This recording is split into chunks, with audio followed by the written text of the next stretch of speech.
Hello dear student, this is your Renu ma'am. Welcome to this video, and in today's video we will further continue the remaining questions of the previous year questions of chapter 3 metals non-metals. ठीक है बेटा जी, we have already done till question number 13. हमने कर लिया था question number 13 तक, अब further करने हैं. ठीक है, तो बेटा जी question number 14 है हमारे पास में. Write down differences between roasting and calcination, metal and non-metal on the basis of chemical properties, and the third part is ionic compounds and covalent compounds. Fine. तो हमारे पास में यहाँ पे 3 आपको पार्ट दिए गए हैं. तो let's solve the question. Question number 14 we are doing. Differences between roasting and calcination. बेटा कभी भी जब भी आपको पूछा जाए डिफरेंस लिखने के लिए, always write down differences in tabular form only. ठीक है, आप टेबल बनाकर ही डिफरेंसेस देंगे. कुछ बच्चे क्या करते हैं, उसको पैराग्राफ के फॉर्म में लिख देते हैं. नहीं बेटा जी, पैराग्राफ के फॉर्म में आपने नहीं लिखना. You have to write down the differences in tabular form only. Okay, तो the first is roasting and calcination.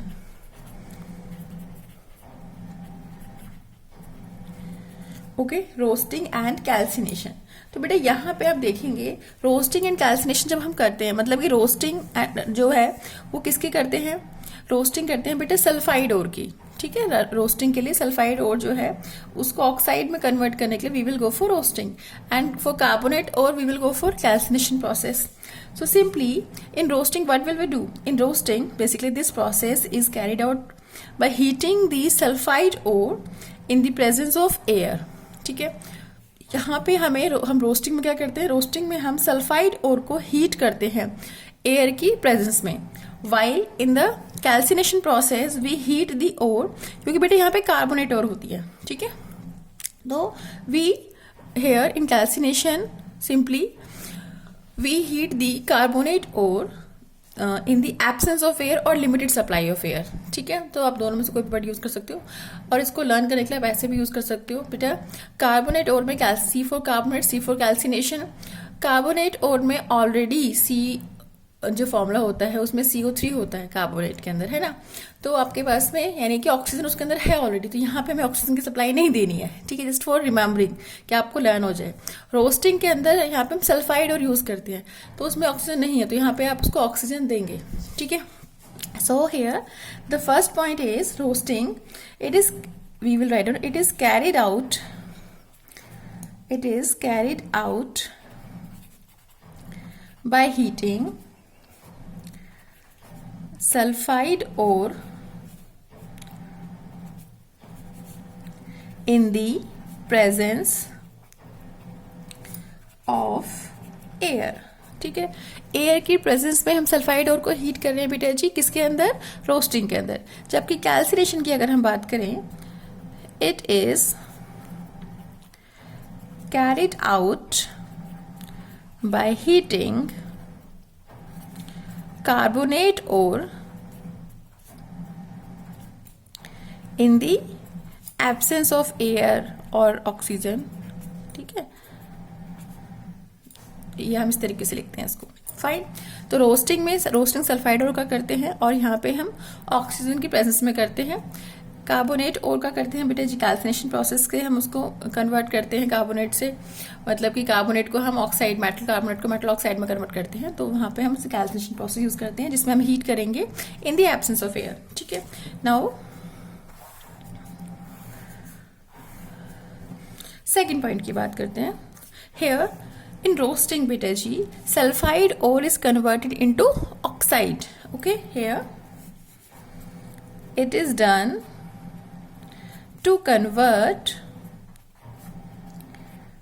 metal sulfide into metal oxide.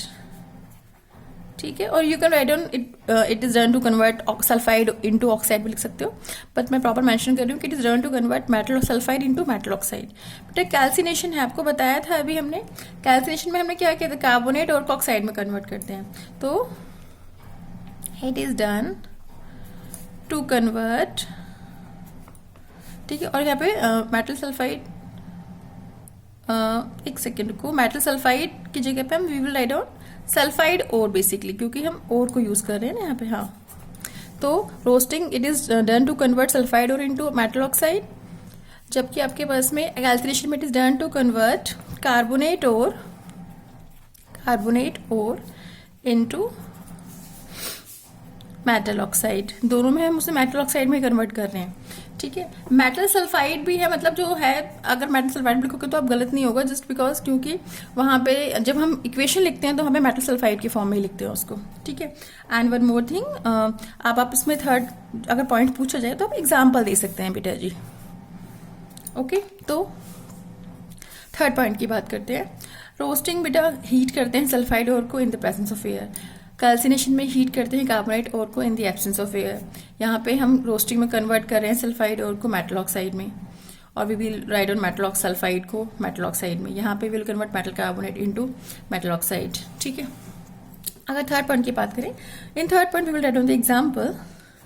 For example, zinc sulphide है बच्चे हमारे पास में। जिंक सल्फाइड को हमने हीट किया है, ठीक है। तो zinc sulphide plus 3O2 oxygen plus में हीट कर रहे हैं, then we will have what, we will have zinc oxide plus sulphur dioxide, ठीक है। तो अब इसको बैलेंस कर देते हैं। Here ZnS plus 3O2 give rise to ZnO plus SO2। तो बेटा जी ऑक्सीजन इधर 2 है और इधर यहाँ पे 3 है, तो सिंपल सा है, we will just put it 2 here, हमने यहाँ पे 2 लिखा। देन सल्फर के 2 हो गए तो इसके भी 2 करने पड़े। अब देख लेते हैं जरा, 2 zinc both side, 2S both side, 3 2 6 6 oxygen here and 2 and 4 6 oxygen here, या now it's balance down.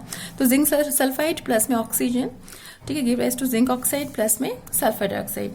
Now अब बात करते हैं बच्चे कार्बोनेट और की, तो कैल्शियम कार्बोनेट, ठीक है, इसको हम हीट कर रहे हैं बच्चे, कैल्शियम कार्बोनेट को हीट कर रहे हैं। तो आपके पास में क्या फॉर्म होगा, हीट का सिंबल लगा दीजिएगा प्लीज। हाँ, कैल्शियम कार्बोनेट को हीट कर रहे हैं, then we will have calcium oxide plus CO2।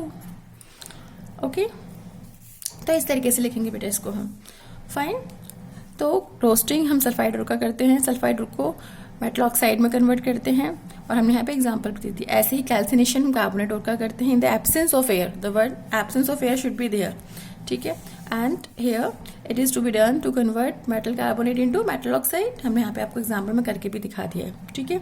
I wish आपको समझ में आ गया होगा। नाउ बेटा जी सेकंड है difference between metals and non metals, ठीक है। Differences between metals and non metals, मतलब हेडिंग यहाँ पे भी लिखनी चाहिए थी हमें कोई बात नहीं, ठीक है। चलिए, मेटल्स एंड नॉन मेटल्स बेटा। Okay, so just make a table, और बेटा मेंशन किया है, देखो यहाँ पे ना मेंशन किया गया on the basis of chemical properties. अगर केमिकल प्रॉपर्टीज के बेसिस पे पूछा गया है तो आपको केमिकल प्रॉपर्टीज के बेसिस पे ही डिफरेंस लिखना है। अगर आपने फिजिकल प्रॉपर्टीज के बेस पे डिफरेंस लिखा then you will get a big zero, ठीक है। तो जो पूछा जाएगा बेटा आपने उसी के हिसाब से करना है। Metals and here non metals.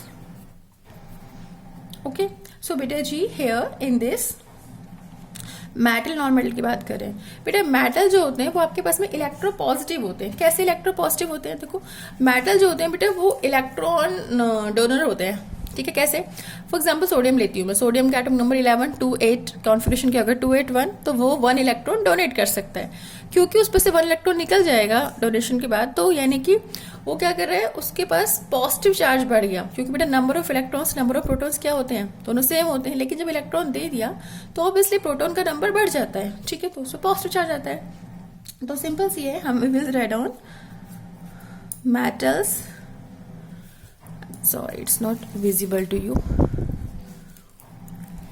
yeah. The first point is metals form positive ions by losing electrons, ठीक है। मेटल्स जो है बेटा वो पॉजिटिव आयंस फॉर्म करते हैं इलेक्ट्रॉन्स लूज करके, और simply we will write down that they form cations, or we can write down like metals are electropositive, metals are electropositive. ठीक है बेटा, कुछ इन तीनों में का मतलब सेम ही है, तो आप you will write on either. ठीक है, metals form cations, metals are electropositive, और metals form positive ions by losing electrons. All three statements have the same meaning. ठीक है, ये हो गया। नॉन मेटल की बात करते हैं हम। तो बेटा जी, नॉन मेटल्स क्या करेगा, मेटल जो है पॉजिटिव आयन फॉर्म करे, तो non metals form negative ions by gaining electrons। ठीक है, ऐसे लिख दीजिए कि आपके पास में नेगेटिव आयन फॉर्म करते हैं इलेक्ट्रॉन गेन करके, या फिर you will write down that what they form anion form करते हैं ना वो, और you will write down that they are electronegative. क्यों है इलेक्ट्रोनेगेटिव? क्योंकि ये इलेक्ट्रॉन्स को एक्सेप्ट करें, इलेक्ट्रॉन्स को ले रहे हैं। जब इलेक्ट्रॉन्स को ले रहे हैं तो obviously they are electronegative. Fine, तो ये फर्स्ट पॉइंट ऑफ डिफरेंस हो गया। Now let's move further.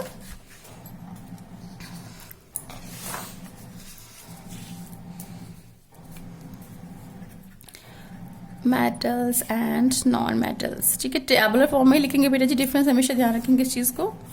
ठीक है, टैबुलर फॉर्म में ही लिखना है। तो पीछे हमने फर्स्ट पॉइंट मेंशन किया था, नाउ सेकंड पॉइंट की बात करते हैं। ठीक है बेटा, मेटल्स में सेकंड पॉइंट की बात करें अगर हम, तो मेटल्स जो होते हैं they mostly forms basic oxides. ठीक है, मेटलिक ऑक्साइड्स क्या होते हैं? बेसिक ऑक्साइड्स होते हैं। So we will write down that metals mostly form basic oxides. ठीक है, मोस्टली ये बेसिक ऑक्साइड ही फॉर्म करते हैं। एम्फोटेरिक ऑक्साइड मतलब जिंक ऑक्साइड, एल्यूमिनियम ऑक्साइड की बात करें तो वो दोनों करते हैं, बट मोस्टली मेटल्स जो हैं वो आपके पास में बेसिक ऑक्साइड फॉर्म करते हैं। अगर मैं नॉन मेटल्स की बात करूं बेटा जी, तो non metals mostly forms what? Acidic oxides. Okay, ये हमारा एसिडिक ऑक्साइड्स फॉर्म करते हैं नॉन मेटल्स। ठीक है, ओके, थर्ड पॉइंट की बात करते हैं। ठीक है, 3 points sufficient, 3 points of difference are sufficient है।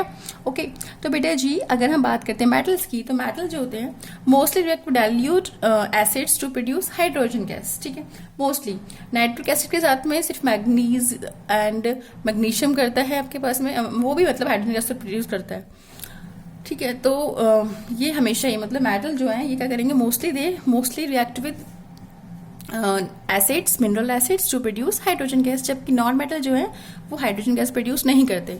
नाइट्रिक एसिड में मैंने यहाँ पे क्यों बताया कि nitric acid strong oxidising agent होता है, तो मैग्नीज और मैग्नीज एंड मैग्नीशियम को छोड़ के बाकी सारे जो मेटल्स हैं वो सब ऑक्सीडाइज हो जाते हैं, मतलब कि वो क्योंकि जो आपके पास में नाइट्रिक एसिड है वो स्ट्रॉन्ग ऑक्सीडाइजिंग एजेंट है, तो वो क्या करेगा, जब हम मेटल को नाइट्रिक एसिड के साथ रिएक्शन कराते हैं, except mercury and except manganese and magnesium. ठीक है बेटा, इन दोनों को ध्यान रखेंगे।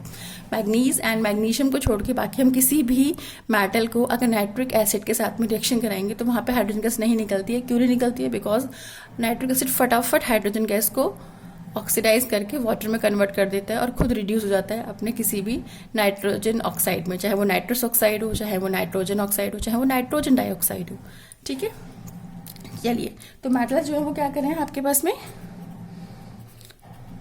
दे mostly react with dilute acids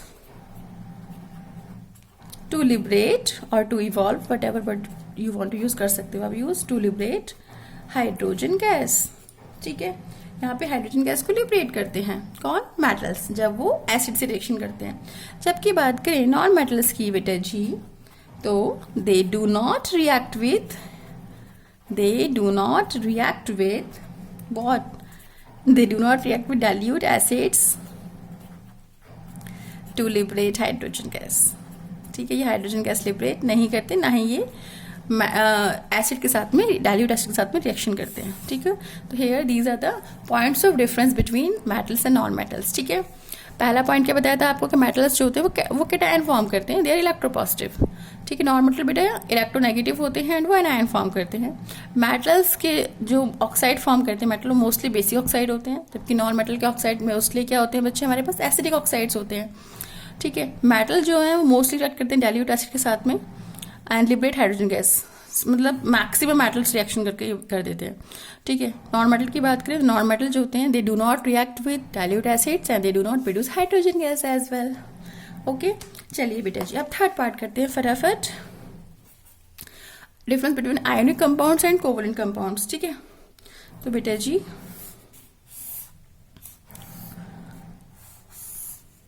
क्या डिफरेंसेस बिटवीन बेटा आयोनिक कंपाउंड्स, मैं इसको बहुत शॉर्ट में कराऊंगी, ठीक है, जल्दी जल्दी फिनिश करते हैं। Ionic compounds and covalent compounds,